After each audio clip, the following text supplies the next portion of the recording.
दिनै UPPL सरकारा रन्जन दैमारि सारखौ थारैनो बख'मारगोन ना? आं दिनै सानो बे मालाबाबो बख'नाय नङा होननानै। मानो होनोब्ला रन्जन दैमारिया सासे हेल' लोगोफोर खुलुमबाय। आरोबाव मोनसे भिडिअ आरो लाबोबावनाय जाबाय। आंनि जायगाया बेनो लोगोफोर, बिराद मोजां मोनो, नेचारखौ जों बिराद मोजां मोनो आरो गामि एरियायाव थायोब्लाथ' माने बिराद मोजांखा नेचारफ्रा। नोंसोरबो टाउनाव थायोब्ला गामि एरियाफ्रावबो थानो नाजा आरोना, मोजां जायो बेयाव। दिनै जेसेखि रायलाया मानो आङो पलिटिकेल पार्टिखौ रावखौबो आंगोनि आंगो होननानै साना आं, बा साफ्रोमबो बर'नि मानसिफ्रा रावबो आंगो होननानै साननो नाङा। नोंसिनि भट होनाया नोंसिनि एरियानि डेभेलपमेन्ट, ओमफ्राय लिडारफोरा नोंसिनि थाखाय मा मा फेसिलिटिखौ होदों आरो जाथिनि थाखाय मा सानदों बेखौ साननानै नोंसोर भट होनांगौ आरोना। दिनै हाजारखि आं पलिटिकेलनि खोथा रायलाय, हाजारखि जाथिनि जेंनानि खोथा रायलाय, बे जेंनाफोरखौ साइडआव दोनथ'नानैबाबो हामेशा सासे मानसिनि नामा हामेशा फैबाय थायो आरो आं बेखौ बारे बारे बुंबाय थानो लुबैयो, जायनि नामानो जाहैबाय रन्जन दैमारि सार।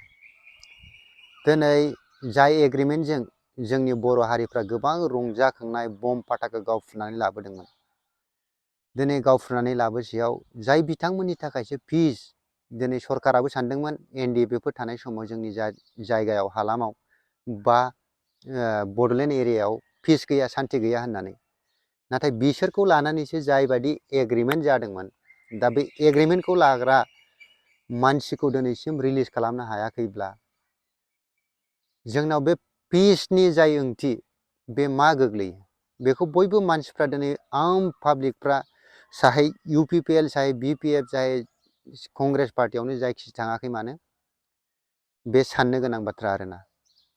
जों दिनै एथ'ग्राम लेखा फरा गोरों थासे हारि जानानैब्लाबो जों बैफोरबायदियाव थगायजानो नाङा। पलिटिकेला नों जेरैखि जाया गेले, आं हामेशा बे बाथ्राखौ सानबाय थायो आरोना। पलिटिकेलखौ नों जेरै गोसो एरै गेलेनो हागोन, जुदि जोंनि जाथिया सोरबा सासे क्रान्तिकारि बिथाङा माने सोरनिबा आखायाव गैयाब्ला नोंनि पलिटिकेल गेलेनाया जेरैखि जाबाबो जागोन, बेखौ आं हामेशा सानबाय थायो।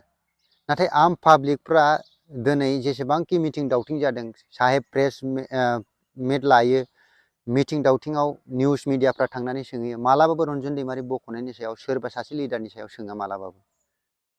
मानो गियो? दिनै पलिटिकेलनि गासिबो जायगायावनो, चाहे इन्डिया होन बाखि कान्ट्रियावनो होन, माने जायफोरा सरकाराव थानाय, पावाराव थानाय मानसि, बिसोर हामेशा मिडियाखौ गावनि कन्ट्रल खालामनानै लायो, जाहाथे बिसोरो गावनि फिसा फिसौ जाय मोजां खामानि मावनाय बेफोरखौ पाब्लिकफोरनि सायाव, मानोना मेइन मिडियाखौल' बांसिन मानसिफ्रा नायो। नाथाय बे समा गैला दे, आजिखालि माने गोबां इउटुब बा ससियेल मिडियानि गेजेरजों गोबां रियेलिटिखौ जों एक्सप्लर खालामनो हायो, मानसिफोरनो देखायनो हायो। दिनै हाजारखि खोथा रायलाया मानो, आं हामेशा जोंनि जाथिनि गेजेराव आं सानो बबेबा जायगायाव डेभेलप जायाखै बा माबायाखै, बबेबा लिडारा खामानि मावाखै, बेफोरखौ आं बाद दोननो थिनबावो। आंनि माबायाव माइन्डआव हामेशा बेखौल' डिमान्ड खालामगोन कि रन्जन दैमारि सारखौ आरो माखासे NDFBनि लिडारफोरखौ बख'नांगौ होननानै। दिनै UPPL सरकारा रन्जन दैमारि सारखौ थारैनो बख'मारगोन ना? आं दिनै सानो बे मालाबाबो बख'नाय नङा होननानै। मानो होनोब्ला रन्जन दैमारिया सासे जाबाय मोनसे बिराद ग्रेटेस्ट लिडार बायदि, आरो दिनै आं होनो 99% बर' हारिया जुदि रन्जन दैमारि फैयोबाबो जायखि पार्टियाव थाङा मानो बे 100% देरहाखागोन। जुदि बेखौ बख'योब्ला साहे प्रमद बर' होन, गबिन्दा, रनजित बसुमतारीमोन होन, बिसोरो गासैबो केन्सेल जाजोबगोन। आरो बे फैयोबा मा खालामगोन बेनि सायावबो गिनाय दं, मानोना जेबायदि थगायनानै बेखौ दोनबाय, दा बख'योब्ला माखासे जारलाया बिसिनावबो दं होननानै गावसोरबो गिनाय दंखायो आरो बेनि एगेन्स्टै उल्टायै दा रन्जन दैमारि सारनिनो बिनानावा अनजालि दैमारिया दा BPFजों थांबावबाय। दा ओरैबायदि जेंनायाव दं कि पलिटिकेल एंगेलजोंबो आरो माखासे दस्रा पार्टि माबाजोंबो दिनै बिसोरखौ बख'मारगोन ना बख'मारा बिराद कनफिउजनसो जानानै दं आरोना।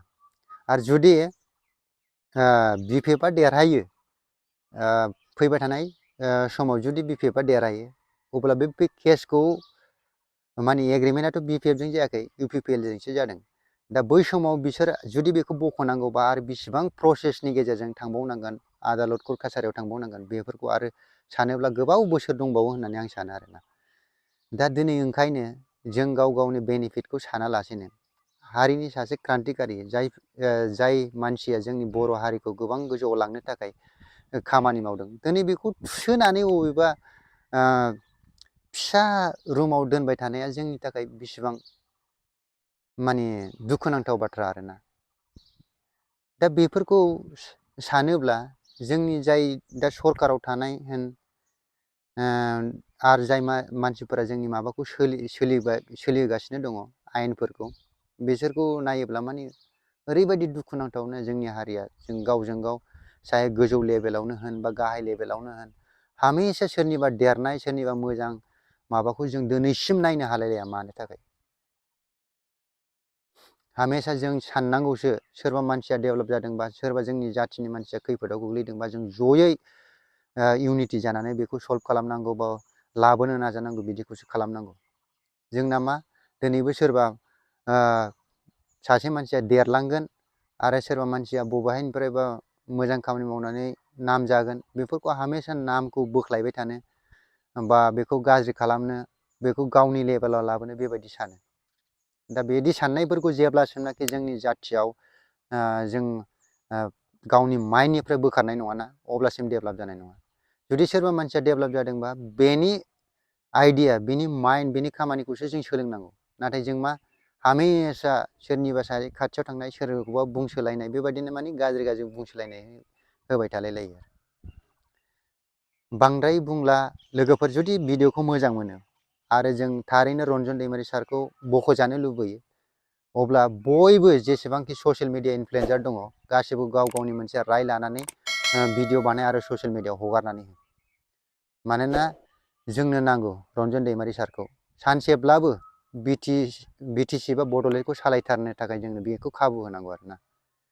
दा भिडिअआ एसेनोसै लोगोफोर, खुलुमबाय।